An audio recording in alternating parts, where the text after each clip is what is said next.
What's up, YouTube? Capital G here, another DN dual commentary. My opponent's rating is 1494. I am 1406. And as soon as I saw their rating, I just decided to go ahead and record this. It's not often that I run into people who are damn near 1500 or up on DN. The main reason I decided to upload this is because, you know, so many people posted in the Dragon Ruler video I posted yesterday that, you know, Chain Burn is so good against this deck. You should check out Chain Burn. And I just don't see it. You know, not only is Light and Darkness Dragon pretty much the bane of that deck, but they run multiple copies. They can summon it first turn going first.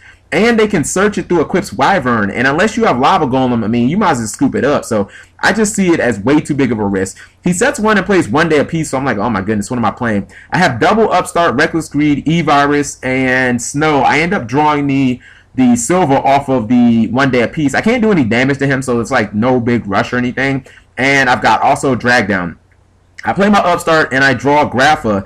Unfortunately, the silver is kind of holding back my hand from Drag Down really being good. But now I drew Foolish Burial, which means that, you know, even if I set both of my traps, which I'm going to do right now, and I activate Drag Down, he's probably going to pick the silver because it's the least of the threat. I mean, if he picks Grapple, his card's going to get blown up. If he picks Snow, I'm just going to get a ton of cards on him. You know what I mean? And you never want to discard Snow.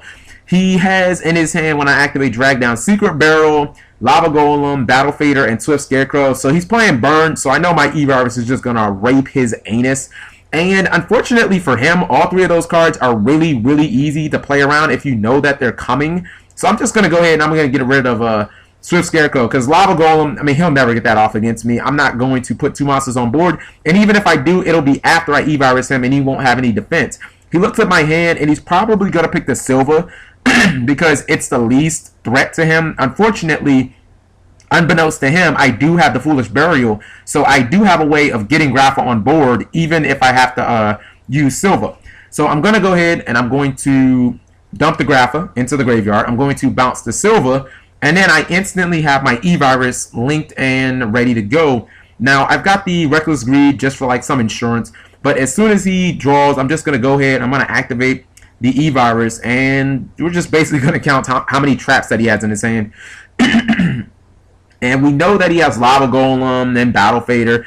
And luckily for me, he had 2 traps set. They're both draw traps, which is fine, but I mean, I'm like, bro, you still got to show me your entire hand. So he just scoops it up, and, you know, I guess maybe that was a rage quit. I don't know what you guys' definition is. But this was just kind of to show that, you know, Chain Burn is nice and everything, but I feel like there's way too many ways to beat it. Like, you auto-lose to Samurai. You auto-lose to Karakuri because they play Trap Stun and Royal Decree and stuff like that. You auto-lose to Dark World. You auto-lose to Light and Darkness Dragon. And, I mean, unless a deck is, like, just a pretty much standard running a bunch of level 4s like, you know, Fire Fist or Heroes, I mean, I just don't see the deck as that great. So, thank you guys for watching as always. Tell me what you think, and I'll talk to you later. Subscribing makes life happy.